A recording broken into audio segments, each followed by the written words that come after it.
We are back. No? You're back? Yeah, well, I hear you. Technical problems again. I don't know. Karmic obstacles tonight. Yeah, Okay. a lot. All right, then maybe we can start with these questions that you mentioned. Yes. Andras, do you want to ask for yourself? Or It's do you hear us? Or I don't know. I bought a mic today, but I can make it work. I don't know. Can you hear me? Yeah. Okay. Let's try. It's difficult to formulate the question. But it was last week you asked us about ethics and reincarnation, and well, what kind of hit me was that I never thought of the idea of reincarnation being a necessity regarding living an ethical life or not. And I was kind of wondering why you asked us to think about ethics in relation to reincarnation. Because, kind of in my view, the idea of impermanence itself kind of gives meaning to living an ethical life. So, like, some people say that, for example, if you believe you have one life, you can just, I don't know, why don't you just go out and drink and, I don't know, have a kind of explosive life when you are just fill it with pleasure and for me, this doesn't make any sense. I mean, why would I, if someone believes, for example, that he has one life to live, why would he not prefer, I mean, why wouldn't they prefer to, like, live their life ethically? Or, like, why wouldn't you, if you know you have one life, why wouldn't you try to be helpful towards others? Or, I don't know, this is kind of the question. Why, where does reincarnation come into? Yeah, that's about it. I don't know if it makes any sense. Okay. So ethics is definitely a topic that is dealt with in all religions and in all philosophies. But by far, not all religions or all philosophies believe in reincarnation. So it's very clear that you don't need reincarnation or to think about ethics or to follow a certain set of ethics. Yeah, so that's first of all we need to make that clear. It's very clear. So, for example, from a Buddhist point of view, Buddhism says that that something like doing positive actions and so forth is not something that is restricted to Buddhists or to somebody who believes in in reincarnation. So, if you are doing a good action or a positive action or a virtuous action or an ethical action, is not depending on which religion you feel affiliated with, but with the kind of state of mind that you're producing. It's something that is working within the mind. It depends on what kind of states of mind you're generating. So it is not ethics is not necessarily connected with the idea of reincarnation, or with Buddhism, or with the Indian religions of Jainism and of Hinduism and so forth. Yeah? So there's no direct connection there. And so the different philosophies and the different religions would come up with different reasonings why you would be ethical. Yeah, in some religions, you would say you would be ethical because from good behavior you would get a reward, let's say from a higher being, from a god or something like this. Other religions would say if you love God, then naturally your behavior would be ethical. Not that you get a reward for it, but if you have trust and faith in God, then you would be ethical as a result from this faith. So it's a very different approach.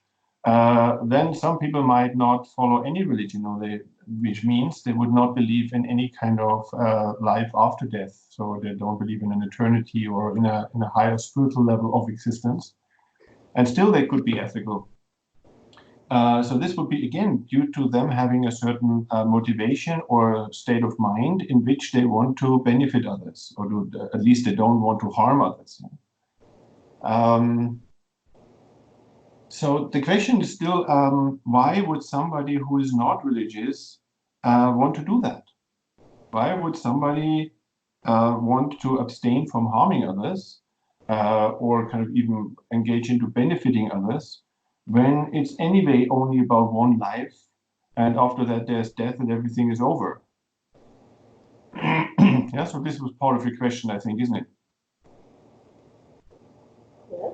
Well, this was like, in my view, people by default prefer doing righteous actions.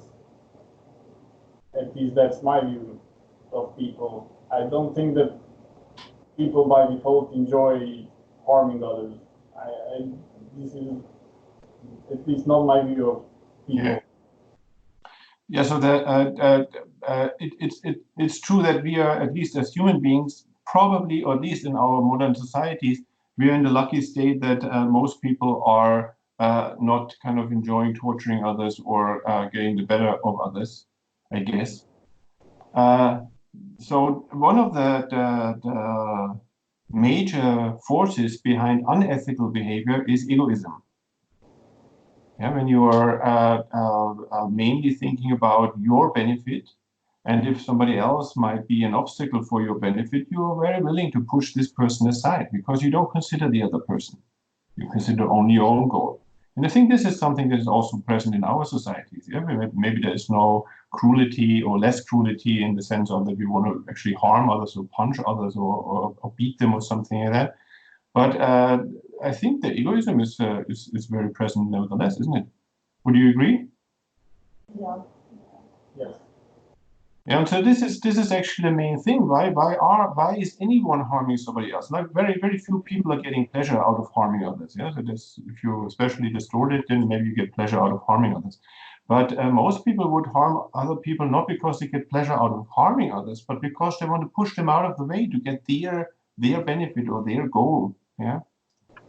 And so that's exactly why, if you believe only in one life, for many people, then this would say like, well, it's all about my benefit. I need to have the maximum experience, the maximum joy, the maximum position, materials, resources, and so forth, because I only have this one life. And I need these resources in order to enjoy myself and to have some fun before I die, kind of thing. Yeah. So there's no that's kind of a very coarse way of approaching life, and this can happen. I think there is people like this also in our society. What about that? Do you agree with that? Yes. Okay. So I'm not really sure where we want to go with this. Like one thing is how would I talk with somebody who doesn't believe in a life after death, or that virtuous actions have kind of outcomes in the afterlife and so forth? How would I talk to this person in order to interest him in virtuous actions? So here you would say that people think like I don't have to be virtuous, I don't have to do ethical things, I just need to enjoy myself. But the thing is, you need to check out how you feel while you are enjoying yourself, while you fill yourself up with alcohol, or while you are going for the beach, or while you are kind of working out in the gym. I don't know what. Yeah. So in comparison, or like, especially if you do all of this while being very egoistic, and while constantly checking, am I losing out on something? Is there something that I should get, but I don't get it? What's to be had? Yeah, this kind of mind as a basic mindset. Yeah, then of course you can have some sense pleasures. You can enjoy the sun, or you can drink yourself unconscious, or I don't know what. But the thing is, the basic mindset would be that constantly kind of on the run, constantly hunting. Where is there something to be gotten for me, and so forth. Yeah, so there is a certain limitation in this kind of going for fun or for happiness in the form of this kind of coarse fun. So even for somebody who doesn't believe in future lives, to work with the mind and to calm the mind, get peaceful in the mind and open and get away from the egoism and open up to other people and to feel connected and to be sharing and so forth, will utterly improve that person's life and that person's experience. Yeah, so ethics is really kind of very helpful simply to become more calm, more open, and to have a deeper form, a more fulfilling form of joy, actually. Yeah, so that's something that you could deal with if somebody is not believing in any kind of future life. Why still change something in the mind? Why be ethical? Why not follow kind of very coarse or average forms of behavior? And so that's maybe a way that one could go there. In Buddhism itself, of course, ethics is very much connected to reincarnation. Yeah, in the end, the Buddha taught especially on the basis of reincarnation. So Buddhism is very much about that. Yeah, what does ethics mean within the concept of reincarnation? So therefore, very much what does it mean with regard to future lives? What does it mean for the development of something called liberation out of samsara or getting completely enlightened and so forth? And so therefore in Buddhism, ethics is very much connected with the concept of karma. And that, on the other hand, means that your actions leave residues or leave something in your mind. Even if the action itself is over, it leaves something in your mind. Like this becomes very clear with regard to habits. Yeah. So if you are dealing with somebody else being unpleasant by screaming at that person, then you are building up or strengthening a pattern of screaming at persons when they are unpleasant to you. And you will meet unpleasant people all the time. So the pattern that you have is screaming at that person and becoming very coarse and very agitated and very burning in your mind. This is a clear state of unhappiness. So you are you're generating states of mind that are making you unhappy as your default way of dealing with difficult situations. And so this is something that you might carry into other lives, according to Buddhism. So once this, if you buy into this concept of reincarnation, that the mind is not sharing the destiny of the body, because the body will die, but the mind will not die, because it's a different continuum, it's a completely different phenomenon, and so forth. So on that basis, the question then would come, like, reincarnation is normally thought into the future, but reincarnation is also something that you can think from the past. Yeah. So what you're doing now is influencing what will your reincarnation in the future, but your reincarnation right now has been influenced from what happened in the past. Yeah, you're experiencing right now the ripening of karma. So if you meet people who are, like, matter of fact is that in our society, in our close vicinity, maybe in our job or in our school or within the family, yeah, but within that small group of people that we have daily contact with, you will find out that they have very different characters. And some are maybe more aggressive than others, and so forth. So if somebody is more aggressive than others, then this, from a Buddhist point of view, would show that there was a certain habituation into aggressive behavior. And that pattern is playing out in this life. And this is how this works together. Yeah, so your actions are not just over, but they have formed a habit. They also have formed something which is called a karmic imprint, which does other things, not just building a habit and so forth. And this is kind of shaping your perception of the world. And so, for example, you will, in general, find people who are more trusting and others who are more distrusting. Why is that? They're living in the same world. They're surrounded by the same people.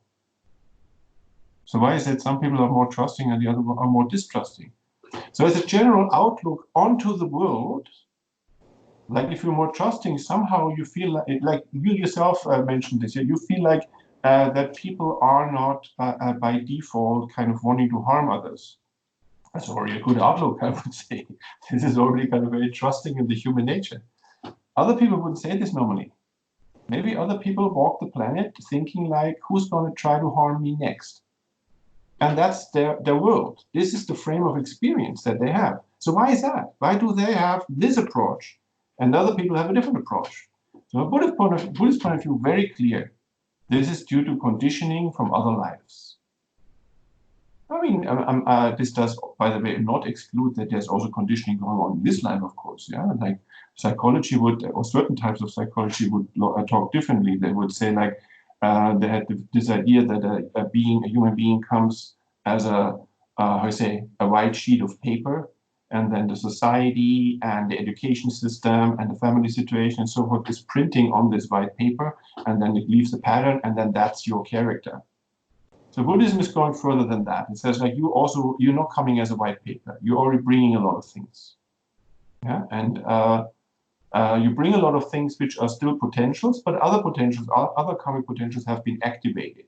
So you already come with a certain personality. So means if this baby is born into this family, of course, it will have an influence if this family is well off or poor, if this family is having harmony amongst each other, or if everybody's fighting all the time, maybe even violent. It will make a difference if this family is living in a country with war and is running all the time and everybody is completely kind of just trying to survive. This will copy on the baby. And or if this baby is raised in a peaceful environment and so forth. There's no doubt about that this makes an effect. But still, that baby will approach, or this child will approach whatever situation it is in with a certain mental setup already. Yeah. So that means, for example, that if you have 2 children or 3 children in the family, they might relate to the same situation in a very different manner. Even Geminis, even twins might react to the same thing very different. And for example, this might be that these children have a different liking or disliking for one of the parents. Yeah? So it's the parent of both these children, but one child likes the father more, and one child likes the mother more, and so on. So we have things like that.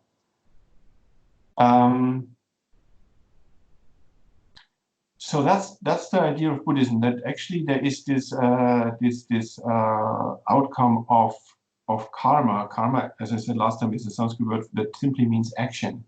Yeah, so you do an action, and then when we say, like, there's karma ripening, or this is due to karma and so forth, it's a little bit imprecise. What is ripening is not the action. The action is done and then it's over. There's nothing left of this action itself. There's no action left. The action is just done and over. What is left is an imprint in the mind. That imprint is a potential which can ripen, or it can just stay a potential for the time being. Yeah. So if you understand this kind of karmic workings, then your attitude towards ethics, or in other words, to behavior, becomes very different. You understand that your behavior towards yourself, towards others, your behavior means like how you use your thoughts, how you use your speech, how you use your body, your physical capacities, your physical actions, and so forth. All of this will not just happen and then you get the benefit of the situation and then it's done with, but you do that and there's going to be a residue in your mind. Something will be left from that, at least the forming of a habit. Yeah, so then things become a little bit more itchy, a little bit more urgent to control our behavior. If our actions, our karma, is actually doing something to us beyond the situation. Yeah.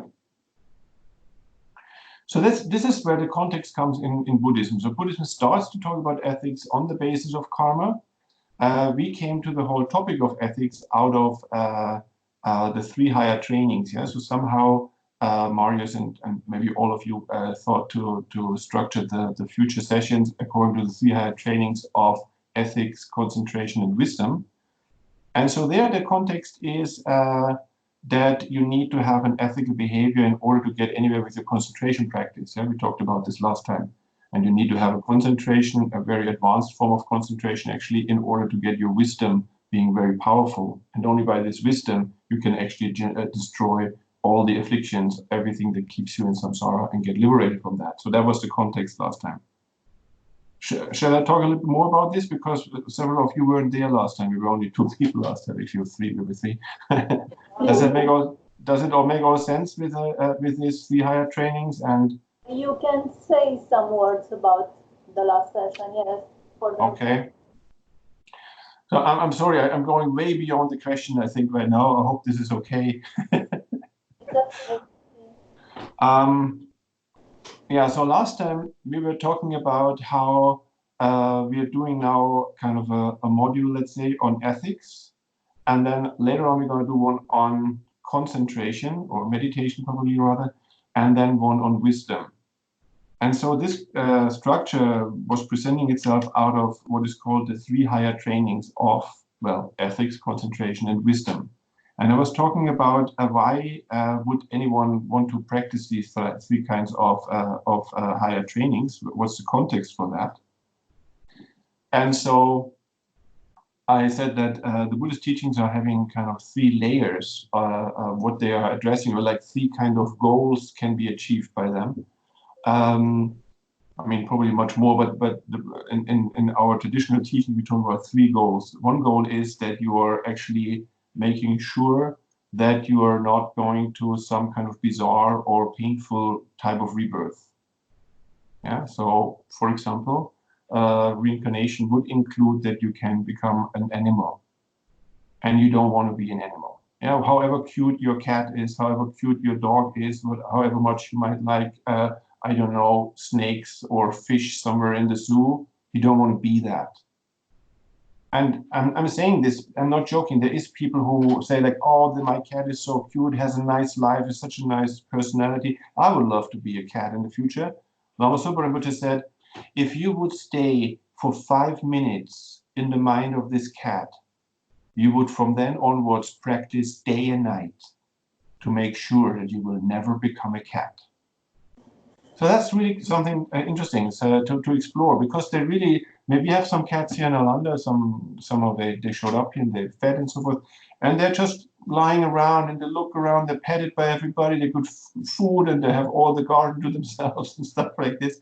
And so sounds like a good, I mean, not very spiritual maybe, but very, very nice lifestyle. So Lama Zopa Rinpoche says, if you would be for 5 minutes in the mind of any of these cats, you would practice day and night to make sure that you will not go to this level. So the animal realm is described as being, first of all, very, very rough. Like the main suffering of the animal realm is described as that the animals are eating each other alive.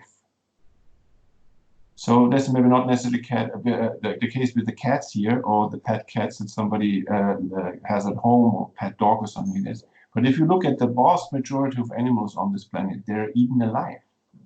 As long as you can run, you might escape that, but you have to run every day, probably. And at one point, you might get older or weaker, and you can't run, and they're going to eat you alive. The birds are going to eat the insects. Some cats are going to eat the killing that is sometimes going on here with our cats here. Is really kind of, lately it's not so bad, but we had here dead squirrels, we had here dead birds and everything. So it's just not funny. Dead rats and stuff, or mice at least. So that's going on all the time. And then of course you have the bigger examples of crocodiles eating the I don't know how you call this, antelopes, or lions eating antelopes. Like this nature documentaries where you see a lion and he's running after the antelope and then jumping on the antelope and putting his claws on the side of the antelope and then scratches back. And the animal goes down, and all the lions come together and start to eat while the animal is still alive. You can see that the eyes are still open in terror, and it is still breathing, and they are eating. This is the animal realm. You do not want to be born there. And somehow this seems to be integrated into all the animal minds. So even our cats here, they are lying somewhere in the sun, and it's pretty safe here. But their ears are constantly checking. Is there anything happening? Am I in a threat? That's the mind frame. And they are very jumpy also. Like you come by and you kind of clear your throat, they might jump, you know. So they're always on the run. So that's the animal realm. You don't want to go there. So the first goal of Buddhism is to give us an understanding of this process of reincarnation on the basis of what kind of activities or what kind of factors are we taking, what kind of rebirth and so forth. And then to empower us to deal with our mind, purify our mind from anything that is already there, maybe that could ripen into an animal rebirth, for example. There's worse rebirth than that, but let's stick with the animals. And to put those actions, those imprints that can ripen into a positive rebirth. So the reason why we are human beings and are living here in your case in Romania in peace, in all the possibilities that you have with internet, you can communicate with the whole world. You can even kind of talk to a Buddhist monk in France and stuff, and you have access to all the knowledge is in the internet, yeah, with Wikipedia or what have you, all this stuff. So this kind of state, you have not been born here because something in you is inherently human. Something in your mind, or let's say in your soul or whatever, is inherently human. You have come here because a certain karma has ripened for you to be here. And you have come here due to a certain karma. You have come to Romania and not to India or to Ghana or to Venezuela, where the people are dying now or are completely kind of suppressed by this president that doesn't want to step down. I don't know what stuff, I don't even know the details, but you don't want to be there, in short, yeah? And you're not there, yeah? But you could. There's nothing, like even within the human realm, there's nothing about you that necessarily would make you to take a rebirth in Romania.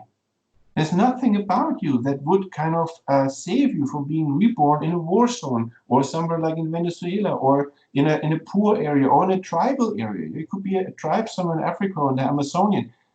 These are all 100% human beings. So on the completely fundamental level, it's nothing different from you. But you are in Romania and in peace and in all these opportunities. And other people are living in tribal wars or in areas full of sicknesses and so forth. Yeah, so there's nothing about you that would prevent you to be born there. You haven't been born there, but you could have been born there. And even more than that, you could not even have been, you could have been even in a realm that is not a human realm, because there's even nothing inherently human about it. So that's pretty powerful if you think about this. Just this reincarnation thing is already kind of opening up many channels. Yeah, like gets you out of a little kind of shell that you might have around you, or a little kind of very narrow form of identification who you are, and might indicate that you are much more open and have much more possibilities inside of yourself, inside of your mind, than just I am of that gender, of that color of the skin, of that interest, of that nation, of that continent, and so forth. Yeah. Anyway, so this first level is going into this whole presentation of reincarnation and how it is mainly happening on the basis of karma. Yeah, so here on that level, as simply this exploration of the workings of the mind with karma, with habits, with imprints, with what is ripening into taking this rebirth or within this family or that family and so forth. So that's the first level where you are interested in the practicing ethics in the sense of you don't want to go for actions that leave negative stuff in your mind, but rather you want to fill your mind with positive imprints. And the second level is that, and this is the actual level where Buddhism actually starts. It's the second level. Yeah, the Buddha is not so much interested to just get good rebirth within samsara or within the recurring cycle of rebirth and redeath and rebirth, but the Buddha is actually interested in liberating us from rebirth and redeath and rebirth and redeath. So that's quite intensive, I would say. Yeah, there's somebody who wants to liberate us from death. Yeah, so it's not going to happen within this life. Yeah, we're going to die for sure. We don't even know when. But the Buddha says we're going to die because we took a certain type of birth. If you take this kind of birth, you're going to age and you're going to die. So it's going to teach us how to destroy rebirth. Because if you don't have rebirth, you don't have death. You will exist, but without rebirth, without aging, without sickness, without death. So this is called liberation, yeah, or nirvana, you could say. so nirvana or liberation. And that's referring to a state of existing free from all samsaric situations, especially about birth and death, and being under the power of this karma and so forth. So behind all this karma is actually so-called afflictions, yeah? So certain kind of disturbing states of the mind. So all of that can be removed, and you can exist free from these disturbing emotions and from the karma that that produces, and from the outcomes that come from this, which is rebirth and death and so forth. Yeah? So a state of liberated, peaceful mind, a mind that is peaceful because all these afflictions, these disturbing states have been pacified, a state of freedom because you're free from rebirth and redeath and so forth. And that state is blissful because there is no factors anymore where your natural form of bliss in the mind would be disturbed or would be limited or would be ended by some disturbing emotion, because the disturbing emotions have all been dissolved and so forth. So that's the second level, this liberation. The third level will be way beyond that, where you even try to become a Buddha, which is described as having amazing qualities in the sense of wisdom, love and compassion and so forth, by which he is in a state where he's constantly trying to help people. Yeah, just constantly out of love and compassion, acting for the so-called sentient beings, for those in samsara and so forth, in order to liberate them out of this this state of birth and death and rebirth and redeath, and so forth, and even to lead them to his own state. So that's the third level, which is very advanced. It's the main level of Tibetan Buddhism. This third level is referred to as the Mahayana, as the great vehicle, because it is a vehicle for all beings. Just the work that you practice there for the sake of all beings. While the second level, where you try to get liberation out of samsara, you're working mainly for yourself. You try to liberate yourself, which is completely legitimate. Yeah? Nobody needs to suffer. Everybody is completely entitled to work with his mind, try to achieve peace, try to end suffering, try to deal with his or her personal aging and death and so forth. It's completely legitimate. Yeah? It's called personal growth, I guess, is the modern word for that. So completely fine. But the Mahayana is going way beyond that. It's considering the state of all sentient beings, yeah? And wants to work for all sentient beings.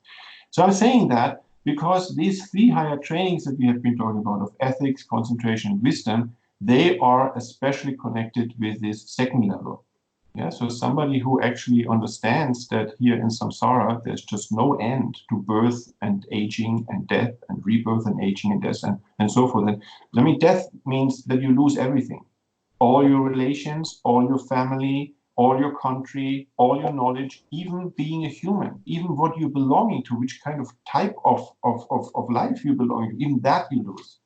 So enough of that, really. Yeah, not going into yet another body, like a fish body, or then a cat body, or then another human body, and so forth. Enough of that. Yeah, wants to get out of that. So how would I get out of this samsara? By way of a higher training of ethics, a higher training of concentration, and a higher training of wisdom. And so what I was describing last time is that samsara works like this. You're taking a rebirth by way of a karma ripening.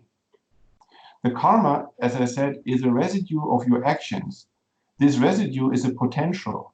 It's just sitting there. It needs to be activated in order to give an effect, a life in this case. So this activation is done by the afflictions, yeah, by a certain type of disturbed mind that doesn't understand the reality, how you exist, how everything exists, and so forth. So this kind of mind is experiencing death as a terrifying loss, especially loss of identity. So this person, this person in samsara, is so grasping for an identity that out of this grasping at the time of death, a karma will be activated, because this person just wants to have another life. So there is a certain lack of understanding how we actually exist and how the mind exists and so forth, yeah, and how it is not necessary to take this other life in order to be existent, to have an experience, to have joy, to be free and so forth. Yeah, you can live, you can be alive without being in samsara. So not understanding that and many other things about oneself, out of this ignorance, not knowing how one exists, how the world functions, how samsara functions, how liberation functions, and so forth, out of this ignorance, this person is generating an attachment, a grasping for another life, activates a karma, and gets reborn and stays in samsara. So in order to end that, you want to destroy these afflictions. And the root of all of this is not understanding who we are and where we are and how things exist. So that needs to be destroyed. And you destroy an ignorance, not knowing, by knowing. So one way to call this knowing is wisdom. So this is why wisdom is at the very center of Buddhist practice. Therefore, together with that, for many traditions, almost all traditions, study and knowledge is very, very important. And then later on, you have to integrate the knowledge. But you need to come to know, to understand, and then bring this understanding to a deeper level of wisdom.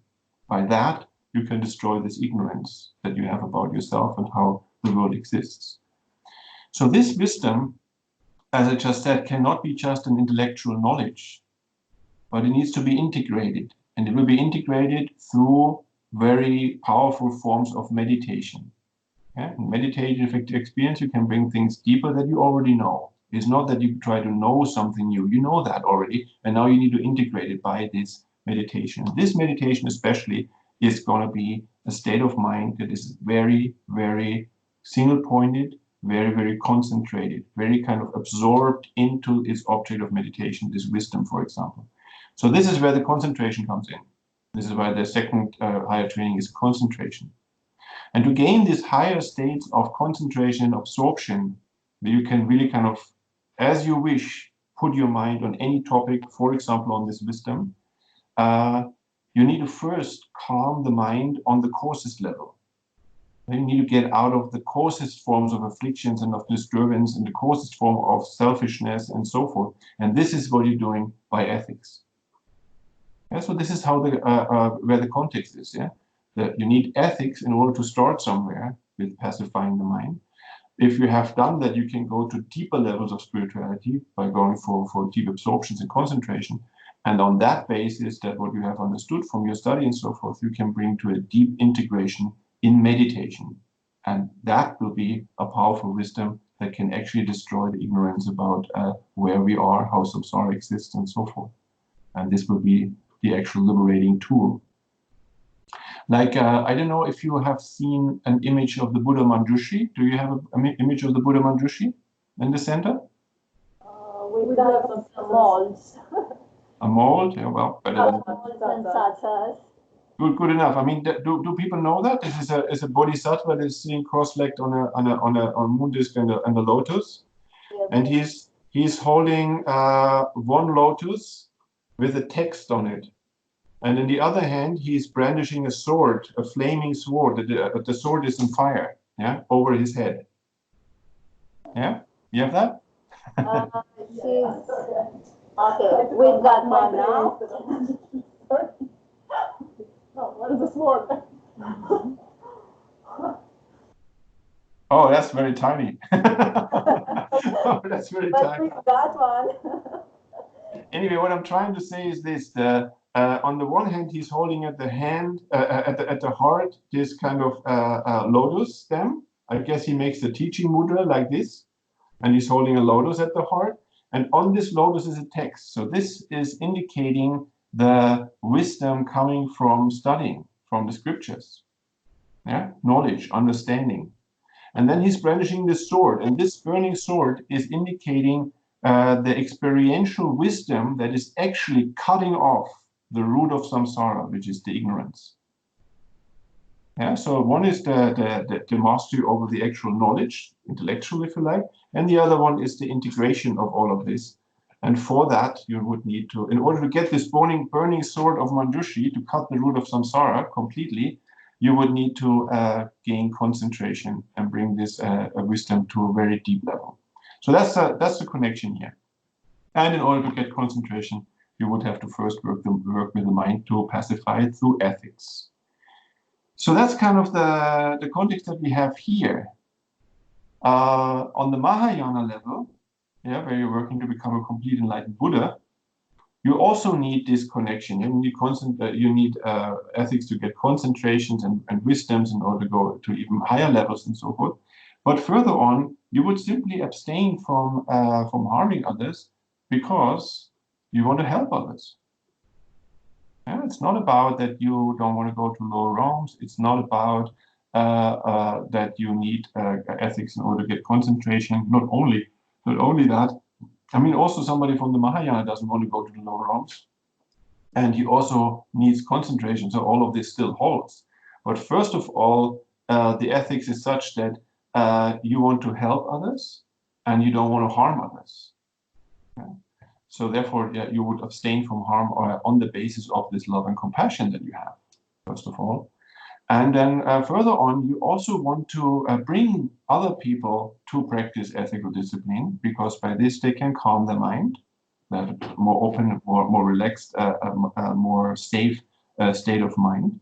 They will not go to lower realms, but instead they will accumulate the karma for good rebirth. They will have the basis for concentration and so forth. Actually, they say that ethical discipline is like a fertile soil out of which all realizations of the path can grow, and without that it cannot. So there's a great emphasis on ethical discipline at all these levels. So the practitioner of the Mahayana wants to set other people on practicing ethical discipline because of all these benefits.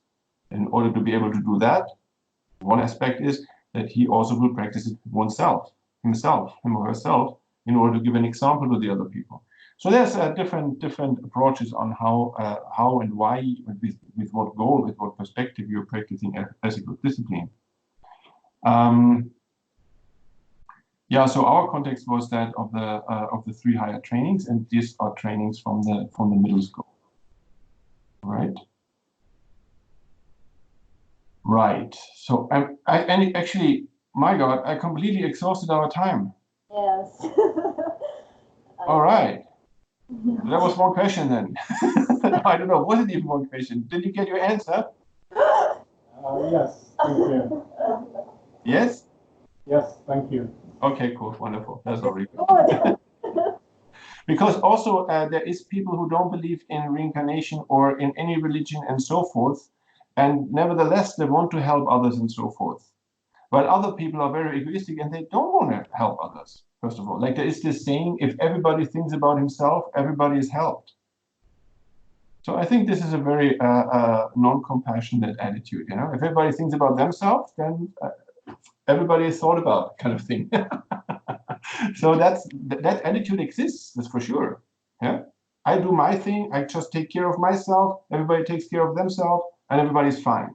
Yeah, so that exists, and then there's other people who want to help and so forth. So again, very different characters. So that needs an explanation. Why is that? That the human beings have so very different attitudes.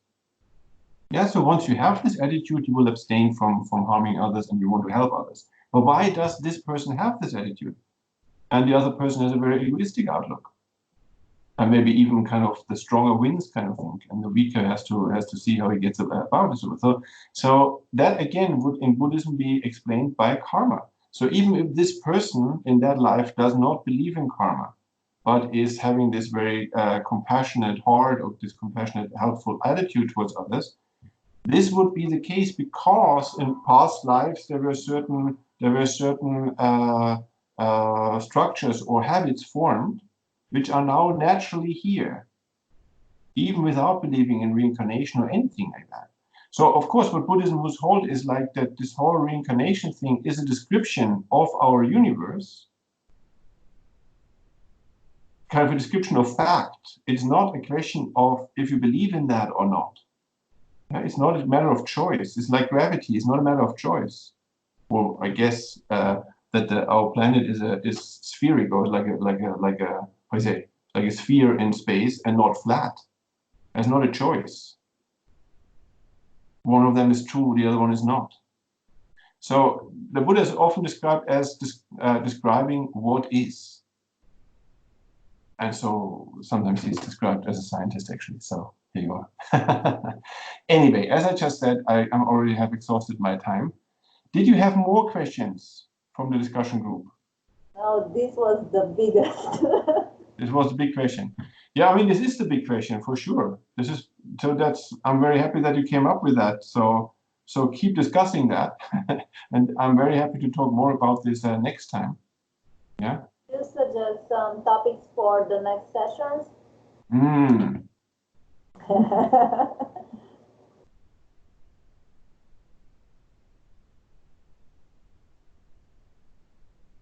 Yeah, maybe you can discuss a little bit about the connection between ethics and love and compassion. Yeah. So, do you have to be loving and compassionate in order to be ethical?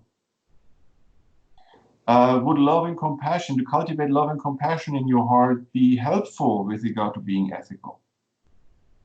And so forth. And it would be good if you discuss more about karma, of course, because it will raise definitely a lot of questions and so forth. There's a very central point, and it's also a point that is alien to our culture. Our culture is not talking about karma. Yeah. Even if you would follow a religion that says that by doing this, the God is pleased and he will reward you later on, that's not the same like karma either. Yeah? Karma is actually something that's going on inside of you. It's not, in the karma theory, nobody is rewarding you for anything. It is all processes in your own continuum. It's your karma produced by you, by your afflictions and so forth, and you're going to ripen that by your afflictions into another birth, and you're going to experience it and so forth. So this is not a concept that we have in the West. So therefore, really something to be explored by you people. Great. And so I would really encourage everybody to come to these discussion groups, because our Gelugpa, Tibetan tradition of Gelugpa, the tradition of the Dalai Lama also, of which our monastery is part of, you might have seen this, how these monks are discussing and they clap their hands like this and so forth. Yeah, so they do this movement and so forth. So they do this kind of discussions or this kind of debates, as this is called. So we don't do this, obviously. Also here in Nalanda, we don't do this. But discussion is what replaces that for us. So it is very, very central to the Gelugpa tradition, not just to do your self-studies or to go to a teacher explaining the text, but to do this debate. So therefore, we can understand from this how also for ourselves, it's good to do self-study. It's good to get some input by this kind of interaction or by going to a teaching of a teacher that comes and so forth. But it's really important that you people come together and share and discuss. And there is no limit to the discussion. Anything can be questioned.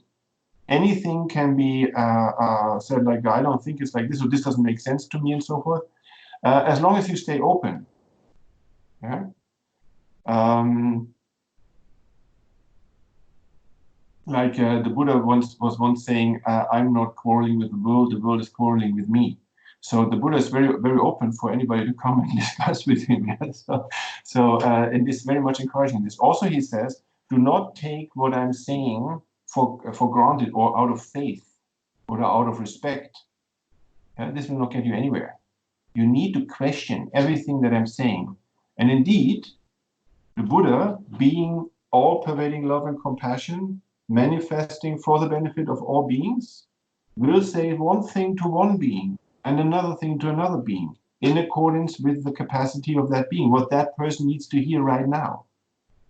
So what you hear over there might not be his final intention. So you need to check what he's saying. Yeah. So therefore, the Buddha himself is inviting us very much to question everything and to discuss everything and so forth. So feel free to take this invitation. Thank you. All right. All right. Should we do the motivation? Not motivation. The dedication. Yeah, maybe we can do a dedication. Yeah. So maybe just sit comfortably again for a second.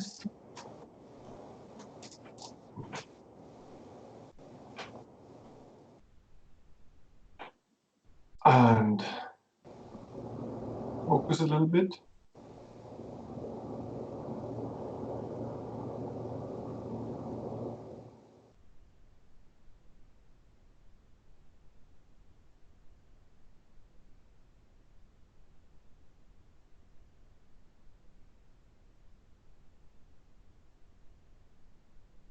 And then we can think with regard to all what I have listened to and thought about tonight.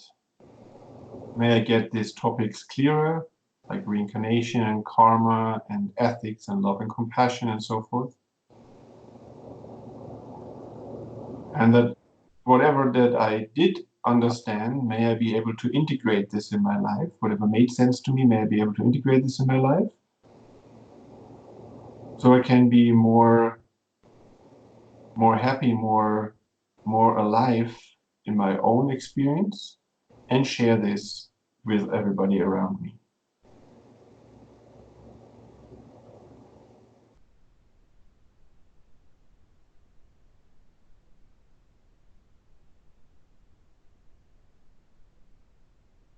And then just the power of wishing or of dedicating. May by this effort tonight, may there be nobody suffering, any mental or physical suffering. May there be no sickness. May there be no war. May there be no loneliness, no depression.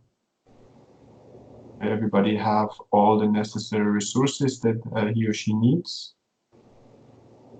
May people become compassionate. May they be able to think about each other and to open their mind into higher levels of spirituality and so forth, develop their own potential and reach their highest potential. They're breaking free from all kinds of limitations. Maybe like that.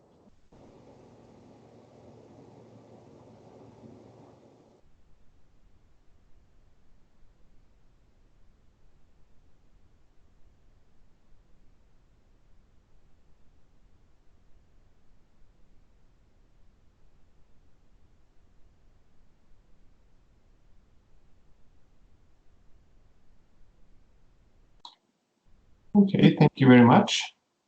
Thank you. And then see you hopefully next week. Yeah. I would be delighted to meet you all again. Yeah, we too. Okay, bye-bye. Bye-bye.